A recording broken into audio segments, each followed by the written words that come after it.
Ready when you are. Okay,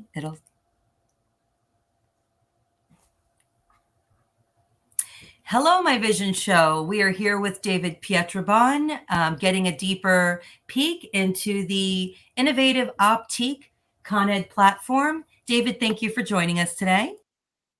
My pleasure, Charlene. Look forward to the discussion. Well, I know that Optik Con Ed is one of a suite of services that you guys offer over there at Viewpoint for those that are looking to have easier accessibility to continuing education. Why did your company get into continuing education services? Thanks for the question, Charlene. We're based in Canada for those that need a bit of an orientation. And our core publication is Optik brand, magazine and e-newsletters. And we cover everything in Canada, eyewear and eye care.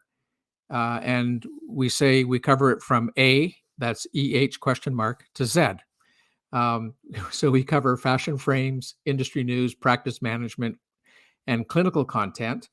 And when we looked at opportunities, we saw that we perhaps had a weakness in clinical content and wanted to supplement our broad spectrum positioning by strengthening clinical content and having continuing education specifically for opticians and para-optometric professionals as well was a good opportunity for us. Well, I know when we first learned about the Optik Con Ed platform, we were really excited because in the US, finding platforms like this for optical related education, it's quite difficult for optical professionals to find. How long has Optik Con Ed been available as a resource? We actually, for those of you that didn't have an opportunity to hear an earlier discussion that we had about CRO, our optometry platform, we acquired that platform. We acquired the journal rather in 2018, and then what we did is extended the technology into the Optik Con Ed platform in 2020. So just a little bit pre-pandemic, we launched Optik Con Ed. And we had to adjust the platform to meet the particular needs of opticianry, which are slightly different, of course, than optometry. So we've been in the market now going on 2 years. And I think it's so smart that you would, rather than take the route of a lot of other content providers and segment these two in two separate different categories, really try to provide something for everyone. I even see a course here, CRO for opticians. That's kind of interesting that you're raising awareness to some of these more optometry related topics and making them, accessible to opticians to learn. What are some of the courses you offer? Quite a range, actually. So on the screen right now, we can see a number of courses. The CRO for opticians is exactly what you suggested. It's leveraging our optometry platform, and this actually came to us from one of our users and said, do you have anything that's a little bit more in depth technically, and reaching out and getting feedback on some of the courses that we had for CRO. We said, are these applicable to opticians? And the answer was unanimous. Yes, they are. And please make these available. So you can see the list of courses that we have there. Quite an array of topics, and you can see also that we've developed over the course of time a kind of content platform, a delivery platform, where we partner with content providers. So CRO is our own platform, and we provide that through Optik Con Ed. But then you see some other third parties, such as the Practical Professor. So you can see a number of courses that Tom, the Practical Professor, has made available to us, and then Ginny, who is a professor at one of the universities here in Canada, have made through us. So we see ourselves as providing a platform for delivery of continuing education through these content partnerships. So Are these courses certified, and particularly the CRO for opticians? Are those also certified courses? Yeah, they're all certified, depending on the jurisdiction. So opticianry in Canada has got multiple accrediting bodies. So it's a little bit more complex than optometry, where you have one accrediting body, such as COPE. So in Canada, you have, for example, you have just do this drop down. You can see all these different accrediting bodies here. So you have it separately with Ontario and Quebec, excuse me, and a group called NACOR, which handles many of the other provinces. But in sorry, excuse me, in opticianry, you have a lot of different accrediting bodies. So we had to make the platform scalable to be able to accommodate the different groups that opticians rather would be looking for. So yes, the courses are accredited, but obviously they're not accredited by every accrediting body that we are able to apply accreditation to, if that makes sense. No, it totally does. And I really like that you added this feature to make it super intuitive, because the biggest challenge with education in general, and I mean, I speak to people on social media, in my vision show, in my own social networking groups, and this is an area of confusion, even for seasoned opticians trying to follow rules, and, there's state level rules and national rules. And then now you've got, the difference between US and Canada. The fact that you've made it super intuitive is incredibly helpful. I'm sure our community will really appreciate that you understand that they need it to just be fast, easy, and something they can access on their own. So, what does it cost? The cost varies by course. So, sometimes we have some free courses available, and those are commercially sponsored courses. A good example is the course here where my mouse is pointing right now, Advanced Digital Measuring Devices, which is a sponsored course. And generally, they're in the price range of about $12 to $20, and you can see different courses here at 12. Some of these $19.95 courses are actually 2-hour courses. So if you divide that cost by two, then you get the hourly cost is very, very reasonable, of course. So that's where the costs are.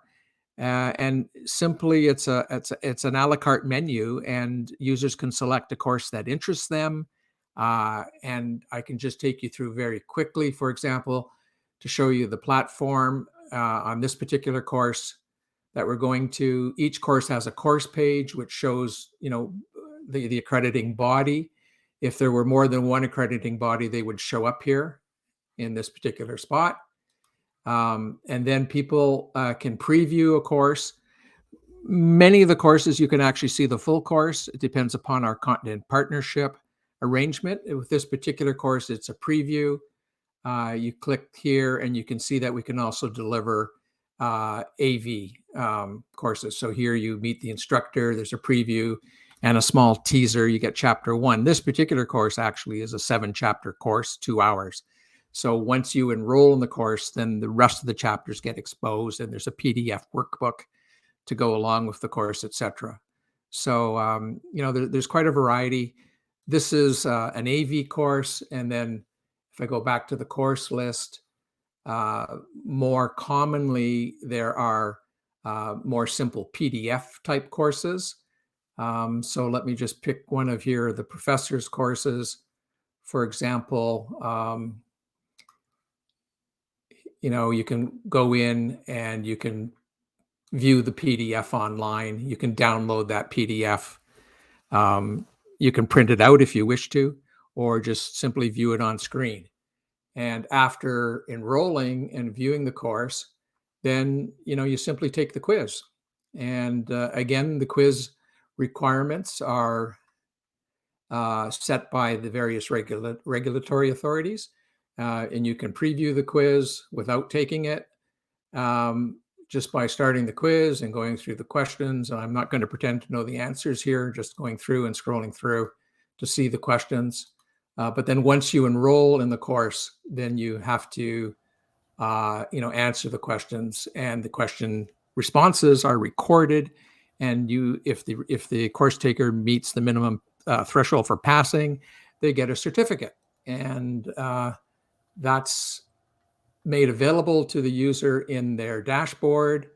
You can see here in this particular dashboard, I'm displaying all the different certificates here, and I simply download the certificate and then provide that certificate to my accrediting agency.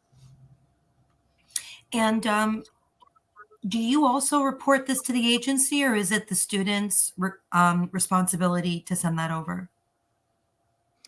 It depends on the regulatory authority. So for COPE, we submit that on behalf of the course taker. For ABO, we also submit that on behalf of the course taker. But most of the Canadian authorities, the users themselves, the course takers themselves, submit them directly to their regulators. I mean, that's just an incredible help. I have a quick question. So, have you ever had anyone take a course, even though it wasn't necessarily a part of a accredited body that they participate in? Let's say, for instance, a U.S. optician that was just intrigued by a Canadian course. Have you had them take these courses, even though they wouldn't necessarily be able to claim that credit, just for the sake of gaining that piece of education, just because you've made the pricing so competitive? I would imagine if somebody's just really wanting to advance their skill set, they would invest a couple dollars just to get that nugget of knowledge. I'm just curious if you've observed that before. Yeah, we have observed it. It hasn't been a terribly large number in terms of a percentage of the people who take courses. Most of them are taking it for accredited and credit reasons. But we have seen that. So we've got obviously back end reporting on our application, and sometimes we see people take courses that aren't accredited in their jurisdiction. So somebody from New York is taking a course that's accredited in Ontario, and you scratch your head and say, well, why did they do that? And it might certainly be for the reason that you just suggest. And certainly, these two courses in particular, the innovative mindset and nutrition for optimal brain performance, I mean, they're tangentially relevant to eye care and eyewear and eye care professionals. But those types of courses in particular, might have a broader appeal, and just be available for the user's own edification. Oh, absolutely. I mean, premium learning is a trend right now. People are enrolling for courses for all sorts of different things. So it would just make sense in their own, in their industry and profession of choice, that if there's an opportunity to gain some additional piece of information that's going to make them better at their job or advance their career for, $12.95, it's a minimal investment. So I think it's great that you've kept your pricing competitive. Is it available in Canada and the US? I think you answered that, but if you want to clarify that, that would be great. Yeah, absolutely. It's on the internet, so even outside of Canada and US, anybody can come to the site, of course. And the list of accreditors, which I had shown there, many of these are American and they are Canadian. So there's a mix of both types of accreditors, both US and Canada. And I have to say, when I first learned about this platform, the immediate opportunity that I identified was so many of the companies that we work with here on my vision show and that I've worked with in my career, they have such comprehensive product lines and services and all sorts of things that they offer, that providing premium education as a value added benefit would be a tremendous way to raise awareness to their brand, but also increase engagement. When you talk about sponsored content, would that be a way to apply that sort of a marketing initiative? I would love to learn more about how somebody who's interested in sponsoring education could potentially use your platform in this way. Yeah, I think sponsoring continuing education is signaling a leadership stance by that particular commercial sponsor. So if they're looking at it from the point of view of marketing promotion, and they want to sell features and benefits of a particular product or device or whatever, Frankly, I wouldn't recommend continuing education to do that. Um, it's more to the point of um, their stance and their leadership in the industry to advocate good education. If they're looking for features and benefits, then they have, dozens of different ways to do it. But if they genuinely want to take a leadership stance and want to advocate and raise the bar, raise the level of education in the professional group, then I do think that continuing education would be a viable element to their entire mix. I can't agree with you more. And I'm going to take it a step further, David. I mean, so many companies now are they're feeling the pressure of innovating, that they're innovating light years ahead of the market. And there's a really big gap between the products that are available now because they're so innovative and the ability of the average, optical professional to be able to wrap their brain around all of these great new things. So I think if you're a brand who is incredibly innovative, this is almost a requirement because you have to educate your audience to generate that demand. They're not going to be able to appreciate their need for something that is incredibly innovative if you can't bring them up to speed on whether it be, the market or, the customer's experience or the patient experience or any one of a number of things that would help that professional to really understand where innovation is. So I think this is a great platform to help someone to kind of step outside of their comfort zone and learn about things that they really hadn't thought about before. And I've already heard that feedback from a lot of our attendees that have experienced both Optik Con Ed and CRO. And you've been an early supporter of my vision show. How do you feel this channel has helped to raise awareness with Optik Con Ed, and how can we help you in the future? Well, it's a good question, and I think just to back up a little bit, it's clear that my vision show has been a pioneer in terms of virtual events. And obviously, we're offering, virtual distance education. So obviously, there's an alignment there in terms of, realizing all the benefits, and you know them as well as I do, or better, all the benefits of virtual connectivity.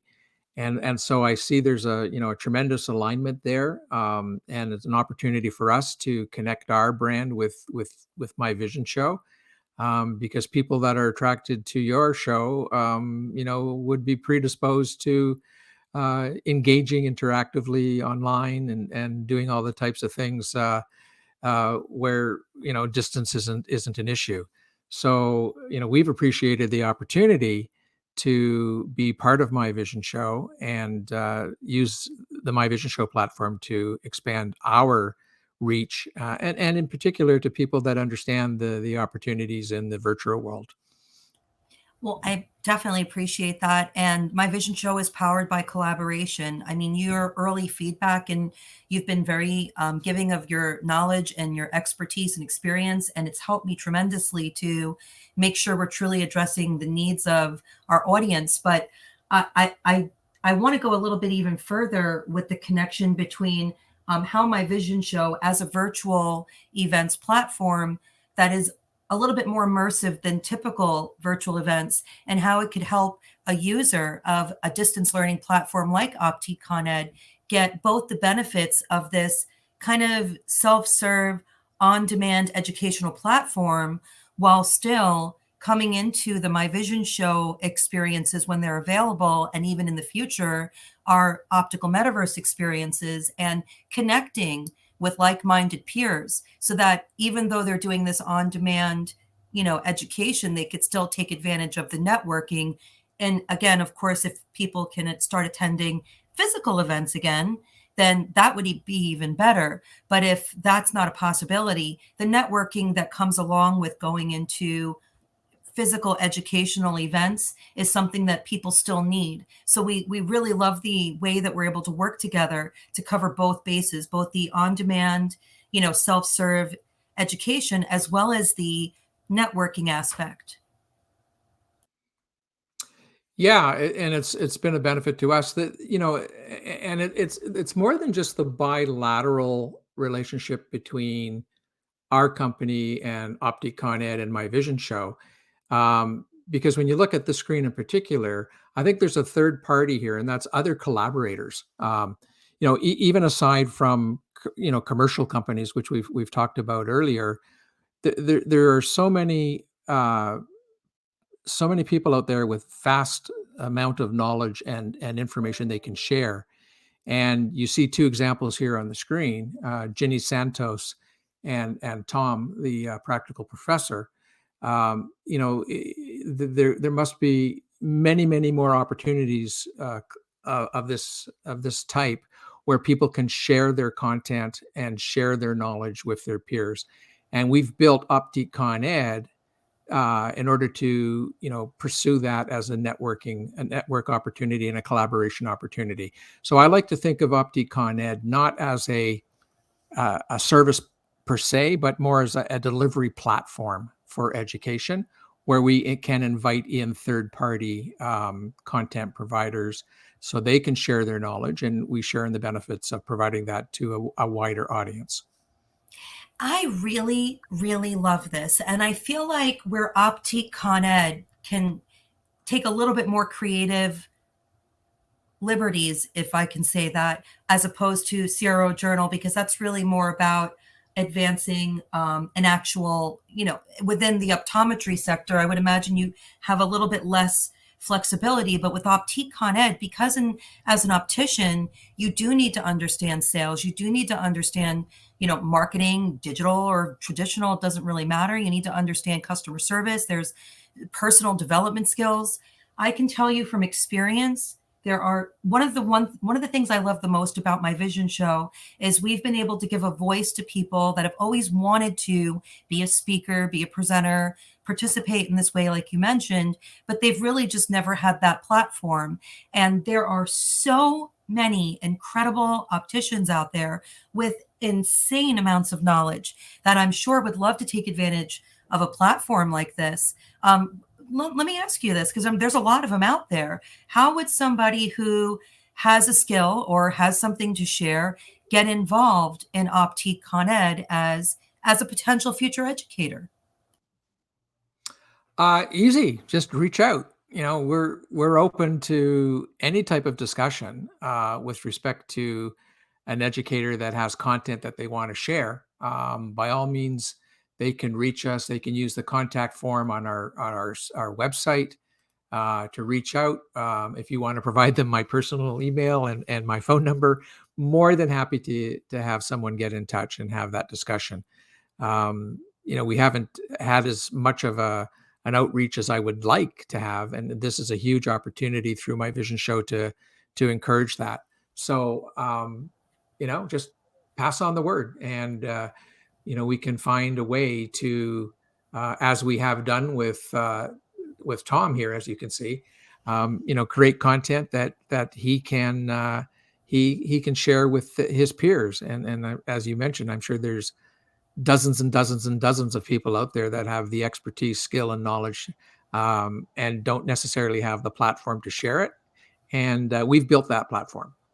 So we will absolutely get that word out. And I could think of 15 people right now I'm going to reach out to that are going to, and I've talked to you, and this is why I love doing these deeper dives, David, because we've talked countless hours about so many different things, but I never really had the aha moment like I have right now on how important of a vehicle this can be to emerging content creators that have a lot of important insight and wisdom that younger opticians are looking for, that are new to the industry, whether they're, and it's not about an age thing, it's about, how long have you been practicing in this industry? Some people start in their 40s, their first job in optical, and they're just as overwhelmed as somebody coming in out of college. So having that, somebody who's got that experience to glean from, really, there's not many other ways to learn some of these skills. You can read them in the book all day long, but if you have somebody who's truly got that depth of knowledge and experience to make it a little bit more